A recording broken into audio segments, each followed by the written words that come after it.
Une Harley dans la boue? Eh bien oui, mais ce n'est pas une nouveauté. En fait, rappelez-vous, quand la marque est née il y a plus de 100 ans à Milwaukee, en fait, il n'y avait pas de route. Et ces motos empruntaient des pistes, empruntaient des chemins de terre, empruntaient des chemins de sable. Ce n'est qu'après que les routes sont venues, ce n'est qu'après que les motos se sont civilisées. Alors depuis évidemment très longtemps, Harley-Davidson a dédié sa gamme à la route. On la connaît cette gamme. Et depuis environ 2 années, Harley annonce qu'elle va s'engouffrer dans le marché du gros trail. Alors le marché du gros trail est évidemment un marché très porteur, avec évidemment la reine du bal qui est la BM-GS, et clairement les ambitions de cette Harley-Davidson est d'aller bousculer la reine GS. Il y a du boulot, je vous l'accorde, parce que la GS est indétrônable depuis très longtemps, c'est une très bonne machine, très équilibrée, qui permet de faire beaucoup de choses, qui a été décriée au moment de sa sortie pour un look particulier, comme l'est décrié en fait cette Harley-Davidson pour son look particulier et principalement évidemment sur sa face avant. Alors certains aimeront, d'autres n'aimeront pas. Il est un fait qu'elle bouscule les codes, de la majorité des trails qui sont sur le marché. On aime, on n'aime pas, les goûts et les couleurs, vous savez ça, on fait ce qu'on veut avec. En attendant, voilà une machine qui est équipée d'un tout nouveau V-twin de 150 chevaux qui monte à 9500 tours minute, moto plus légère qu'une GS à sa base, et on vient de faire une matinée off-road où on s'est rendu compte en fait que cette moto a des capacités off-road. On est évidemment équipé de pneus adéquats. On a ici sur cette version l'échappement Screaming Eagle qui permet d'avoir un peu plus de coffre. Les modes de conduite et tout ce qui est électronique intégré à la moto vous permettent d'appréhender l'off-road de manière très cool. La réponse des gaz est très soft. On s'est bien amusé ce matin. On est dans un endroit qui est une carrière qui est dédiée à des stages off-road. Et donc en fait c'est un endroit parfait pour prendre en main une moto. C'est un endroit parfait pour apprendre. Et puis on s'est baladé un petit peu. On a fait des zones même un peu trialisantes. Je me suis bien amusé. C'était bien malgré le poids de la bête évidemment. Alors je suis assez conquis des capacités de la moto comme je pourrais l'être sur pratiquement n'importe quel gros trail. Donc en fait, d'un coup, en arrivant sur le marché, je trouve qu'Harley se positionne pas mal du tout dans le marché des gros trails sur la partie off-road. Alors il n'est pas encore midi, on va aller vite casser une petite graine. Cet après-midi, nous allons prendre les motos et nous allons aller faire de la route. On se retrouve en fin d'après-midi et là, je vous ferai un petit compte-rendu plus global de la moto sur l'essai routier.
Bon, ce matin, on était ici avec la Pan America version off-road.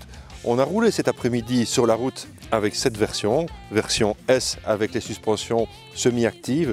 Alors que dire que pour un coup d'essai, en fait, Harley-Davidson n'est vraiment pas passé à côté parce que je dois bien avouer que, aussi bien en off-road que sur la route, cette moto est vraiment assez épatante. Alors, elle vient se positionner dans un segment totalement inconnu pour la marque, mais qui en fait, pour un coup d'essai, je trouve que c'est un coup de maître. On a pris beaucoup de plaisir sur la route, un peu moins de 240 kg, 150 chevaux, ça cause, vraiment, ça marche très très bien. On va parler des 2-3 petites choses qui pourraient s'améliorer. Comme ça c'est fait. Je trouve qu'on pourrait avoir un pare-brise un tout petit peu plus large. Ça nous permettrait d'avoir un peu plus de protection sur une moto qui est quand même censée bouffer du kilomètre. On pourrait aussi avoir une insonorisation du haut moteur un peu plus poussée. Il y a des bruits, pas des bruits de distribution comme chez BMW, plutôt des bruits de soufflement qui sont à mon avis des bruits d'aspiration de boîte à air qui sont parfois un peu gênants. Pour le reste, c'est à peu près tout ce que j'ai à lui reprocher. D'origine, on a une moto qui est vive, agile, accessible et évidemment avec son système de suspension semi-active, on bénéficie d'une innovation qui est quand même assez exceptionnelle, surtout pour les gabarits plus petits que moi. C'est en fait ces suspensions qui s'abaissent au moment de l'arrêt, qui s'abaissent de 5 cm. Donc quand vous arrivez à un endroit, vous vous arrêtez, la moto descend. Et quand vous redémarrez, la moto se relève. C'est quand même pas mal pour les gabarits un peu plus petits. Ça facilite les manœuvres à basse vitesse, ça facilite les demi-tours. On est un peu plus franc, c'est quand même pas mal comme innovation, je trouve ça très bien. Niveau confort, moto très confortable, selle très moelleuse, aussi bien pour le pilote que pour le passager. Alors on pourrait peut-être se dire qu'on aurait aimé un quick shifter, mais la boîte est ferme, mais précise. Elle répond vraiment, pas de faux points morts, tout va bien de ce côté-là. J'ai vraiment apprécié le côté dynamique de la moto quand on commence à envoyer un peu du gaz, comme on a pu le faire aujourd'hui, on est en Allemagne. On a pu tester, pas vraiment une vitesse de pointe, mais on a pris sur autoroute allemande, aux endroits où on peut le faire, on a pris facilement à 240 km/h, donc c'est pour vous dire la santé de la bête. Donc voilà, Harley-Davidson s'engouffre dans une brèche qui n'est pas la sienne. Harley-Davidson tente quelque chose qu'elle n'a pas fait depuis longtemps, depuis presque un siècle, c'est remettre ses motos sur la terre, remettre ses motos sur les pistes, avec un look qui est particulier. Je le redis, on aime ou on n'aimera pas, mais en tout cas BMW n'a pas toujours fait l'unanimité non plus. Alors pourquoi est-ce que je parle de BMW? Parce que clairement, lors de la conférence de presse, Harley-Davidson s'est positionné comme étant concurrent direct à la fameuse GS. Pourquoi pas une anti-GS, peut-être un gros trail qui peut en fait venir se mettre d'entrée de jeu sur la lignée de KTM, sur la lignée de Moto Guzzi, sur la lignée de chez Triumph. On est avec quelque chose qui finalement, pour un produit totalement neuf, et je trouve un produit abouti. Alors il faudra améliorer 2-3 petites choses comme toujours, mais sincèrement, en la prenant comme ceci, à 16 499 €, j'estime qu'on n'est pas du tout volé et qu'on a une moto remarquable en termes de look, d'agilité, d'accessibilité et de sécurité, parce qu'en fait elle est munie évidemment de tout ce qu'on peut attendre d'une moto actuelle en termes d'électronique embarquée. Tout ça se retrouve évidemment sur l'écran TFT, on a de l'antipatinage, on a de l'ABS sur l'angle, on a tous les modes de conduite évidemment, même les modes de conduite off-road et off-road pro, ce qui permet quand même d'appréhender des sorties vraiment en off-road et de se faire plaisir. Alors il est un fait que si on veut vraiment faire de l'off-road, il faut changer ce type de pneus pour mettre des pneus beaucoup plus typés évidemment, mais comme on l'a fait ce matin, mais sincèrement la moto s'en sort avec beaucoup d'honneur.